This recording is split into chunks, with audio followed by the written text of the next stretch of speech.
Se noi avessimo corso da soli con la Lega e la lista Zaia, insomma, potevamo essere anche autonomi ed indipendenti. Ecco, questo detta per essere stati molto chiari. Stiamo facendo un sacrificio in nome della coalizione con cui governiamo anche a Roma, ecco.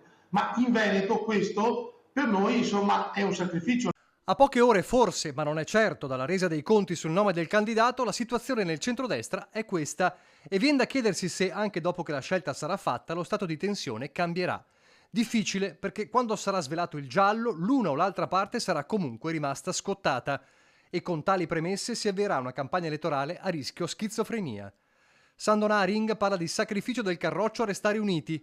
Claudio Borgia mantiene l'aplomb ma a denti strettissimi. Dovremo fare una campagna elettorale insieme, quindi non credo che sia il caso di continuare a polemizzare, ad alzare il livello. Cerchiamo di evitare di polemizzare ancora di più perché tra qualche settimana dovremo tutti correre uniti per lo stesso Presidente, perché lo dobbiamo dire ai veneti che sarà impossibile che il centrodestra si romperà, perché dobbiamo avere il coraggio di dirlo. Tutti uniti sì, ma Lega e Fratelli d'Italia sembrano essere come quelle rette parallele che non si incontrano mai. Tanto meno sul nome del candidato, sentire per credere il leader regionale dei meloniani. Spesso, e non crediate sia facile, anch'io nei contesti del mio partito, un partito che oggi rappresenta quasi un Veneto su 4, ho delle pressioni perché non tutti sono disposti ad accettare supinamente una pseudo decisione come quella che qualcuno andrebbe raccontando. Intanto, manco a farlo apposta, arriva il capogruppo del Carroccio in regione che, forte del manifesto di Zaia fresco fresco di poche ore, lancia la riscossa. In questi mesi c'era chi esultava ancora prima di aver giocato la partita e tra questi penso che molti oggi abbiano avuto un cattivo risveglio. La Lega è pronta a giocare la prossima battaglia e non ha nessuna voglia di arrendersi, mettendo in campo il suo asso principale che si chiama Luca Zaia.